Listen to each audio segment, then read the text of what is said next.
എണ്ണയിൽ പൊരിക്കാതെ പഴം ആവിയിൽ വേവിക്കാതെ നല്ല ടേസ്റ്റി ആയിട്ടുള്ള ഉന്നക്കായ നമുക്ക് ഉണ്ടാക്കിയെടുക്കാം. ഒരു തുള്ളി പോലും ഓയിൽ നമ്മളിതിൽ ഉപയോഗിക്കുന്നില്ല കേട്ടോ. നല്ല പഴുത്ത പഴം വെച്ചിട്ടാണ് നമ്മളിത് ഉന്നക്കായ ഉണ്ടാക്കിയെടുക്കുന്നത്. സാധാരണ നമുക്ക് പഴുത്ത പഴം കൊണ്ട് ഉന്നക്കായ ഉണ്ടാക്കിയെടുക്കാൻ ബുദ്ധിമുട്ടല്ലേ, പക്ഷേ ഇതിന് ഏറ്റവും നല്ലത് നല്ല പഴുത്ത പഴമാണ് കേട്ടോ. അപ്പോൾ ഇനി ഒരിക്കലും പഴുത്ത പഴം കളയരുത്.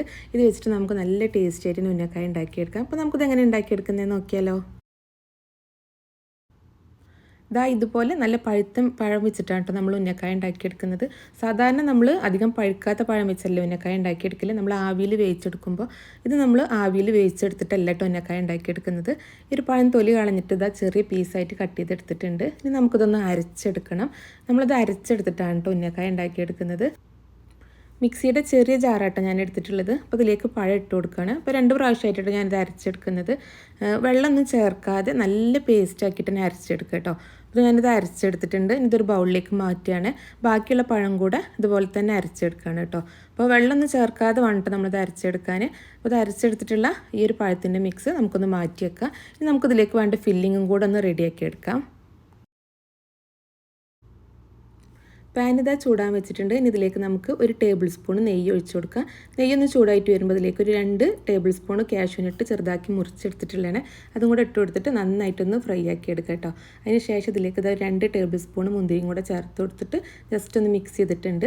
ഇനി ഇതിലേക്ക് നമുക്കൊരു 1/4 കപ്പ് തേങ്ങ ചെറിയത് ചേർത്ത് കൊടുക്കാം. അപ്പോൾ തേങ്ങ നിങ്ങൾക്ക് ഇഷ്ടമല്ല എന്നുണ്ടെങ്കിൽ, നിങ്ങൾക്ക് മുട്ട വെച്ചിട്ടുള്ള ഫില്ലിംഗ് ആണ് ഇഷ്ടമെന്നുണ്ടെങ്കിൽ തേങ്ങക്ക് പകരമായിട്ട് നിങ്ങൾക്ക് 2 കോഴിമുട്ട നന്നായിട്ട് മിക്സ് ചെയ്തിട്ട് ഇതിൽ ചേർത്ത് കൊടുത്താലും മതി. അപ്പോൾ തേങ്ങ ഇട്ട് കൊടുത്ത ശേഷം ജസ്റ്റ് 1 മിനിറ്റ് ഒന്ന് ഹൈ ഫ്ലെയിമിൽ വെച്ചിട്ട് ഒന്ന് വഴറ്റിയെടുക്കുക കേട്ടോ.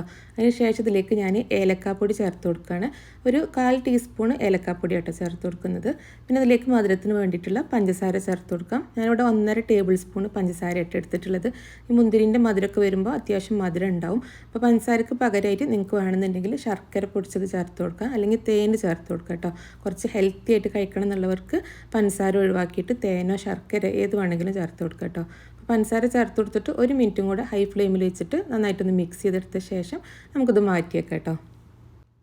ഇനി നമുക്കിതിലേക്ക് വേണ്ട പഴം ഒന്ന് റെഡിയാക്കി എടുക്കാം. അപ്പോൾ അതിന് വേണ്ടിയിട്ട് ഒരു പാൻ ചൂടാൻ വെച്ചിട്ടുണ്ട്. അതിലേക്ക് 1 ടേബിൾ സ്പൂൺ നെയ്യ് ഒഴിച്ചു കൊടുക്കുകയാണ്. നെയ്യൊന്ന് ചൂടായിട്ട് വരുമ്പോൾ നമ്മൾ അരച്ചെടുത്തിട്ടുള്ള പഴത്തിൻ്റെ മിക്സ് ഉണ്ടല്ലോ, അത് ഒഴിച്ചു കൊടുത്തിട്ട് നന്നായിട്ടൊന്ന് വഴറ്റിയെടുക്കുക കേട്ടോ. ആദ്യം ഞാൻ 1 മിനിറ്റ് ഹൈ ഫ്ലെയിമിൽ വെച്ചാണ് വഴറ്റിയെടുക്കുന്നത്. പിന്നെ അത് മീഡിയം ഫ്ലെയിമിലേക്ക് മാറ്റിയിട്ട് നമ്മളത് വഴറ്റിയെടുക്കുക കേട്ടോ. കൈ വിടാതെ തന്നെ നമ്മളത് ഇളക്കിക്കൊണ്ടിരിക്കണം. മീഡിയം ഫ്ലെയിമിൽ വെച്ചിട്ട് നമ്മളൊരു 5 മിനിറ്റ് ആട്ടത് വഴറ്റിയെടുക്കേണ്ടത്. അപ്പോൾ ഇതുപോലെ ഇങ്ങനെ തിക്കായി വരാൻ തുടങ്ങുമ്പോൾ നമുക്കൊന്ന് ഫ്ലെയിം കൂട്ടി കൊടുത്തിട്ട് പിന്നെ 2 മിനിറ്റും കൂടെ ഹൈ ഫ്ലെയിമിൽ വെച്ചിട്ട് നന്നായിട്ട് വഴറ്റിയെടുക്കുക കേട്ടോ. ഈ ഒരു പാനിൽ നിന്ന് വിട്ട് വരുന്ന ഒരു പരുവത്തിലായിട്ട് നന്നായിട്ടൊന്ന് വഴറ്റിയെടുക്കുക. നമ്മളിതുപോലെ ഇങ്ങനെ വഴറ്റിയെടുത്തിട്ട് ഉന്നക്കായ ഉണ്ടാക്കിയെടുക്കുമ്പോൾ കുറച്ചും കൂടെ ടേസ്റ്റാണ് കേട്ടോ.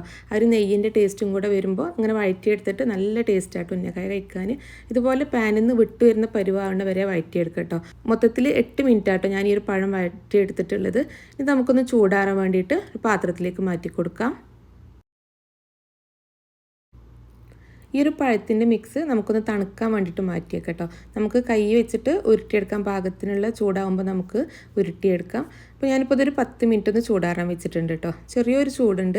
അപ്പോൾ കയ്യിൽ ഞാനൊരല്പം നെയ്യാക്കി കൊടുത്തിട്ടുണ്ട്, ഇത് ഒട്ടിപ്പിടിക്കാതിരിക്കാൻ വേണ്ടിയിട്ട്. എന്നിട്ട് നമുക്ക് ഇതിന് ഓരോ ബോൾസ് ആക്കി എടുത്തിട്ട് കയ്യിൽ വെച്ചിട്ട് നന്നായിട്ടൊന്ന് പരത്തി കൊടുക്കുക. അതിനുശേഷം നമുക്കിതിലേക്ക് 1 ടീസ്പൂണ് ഫില്ലിങ് വെച്ച് കൊടുക്കുക. ഫില്ലിങ് വെച്ച് കൊടുത്തിട്ട് ജസ്റ്റ് ഒന്ന് പ്രസ് ചെയ്ത് കൊടുക്കുക കേട്ടോ. എന്നിട്ട് നമുക്കിത് കയ്യിൽ 2 കയ്യിലും വെച്ചിട്ട് ഇതുപോലെ നന്നായിട്ടൊന്ന് ഉരുട്ടിയെടുക്കുക. ഈസിയാണ് കേട്ടോ ഇതുപോലെ ഉന്നക്കായ ഉണ്ടാക്കിയെടുക്കാൻ വേണ്ടിയിട്ട്. ഇതുപോലെ തന്നെ നമ്മൾ ബാക്കിയുള്ള മാവ് മൊത്തത്തിൽ ഫില്ലിങ് വെച്ച് കൊടുത്തിട്ട് ഉരുട്ടിയെടുത്താൽ മതി.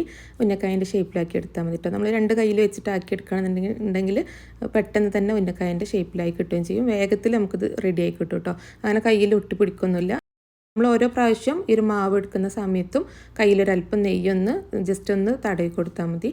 അപ്പോൾ ഞാനിതാ മൊത്തത്തിൽ എല്ലാം റെഡിയാക്കി എടുത്തിട്ടുണ്ട്. ഇനി നമുക്ക് ഇത് എണ്ണയിൽ പൊരിച്ചെടുക്കാതെ നമ്മൾ ഈ ഒരു ഉന്നക്കായ ഉണ്ടാക്കിയെടുക്കുന്നത്. എണ്ണയിൽ പൊരിച്ചെടുക്കണം എന്നുള്ളവർക്ക് ഇത് ജസ്റ്റ് ഫ്രൈ ചെയ്തെടുത്താൽ മതി. നമ്മളിത് എയർ ഫ്രൈ ചെയ്തെടുക്കുക ചെയ്യുന്നത് കേട്ടോ. അപ്പോൾ അത് എയർ ഫ്രയറിൽ വെച്ച് കൊടുക്കുകയാണ്. എയർ ഫ്രയറിൽ നമ്മൾ 180-ൽ ഒരു 10 മിനിറ്റ് ആട്ടോ ഞാൻ ആദ്യം വെച്ച് കൊടുക്കുന്നത്.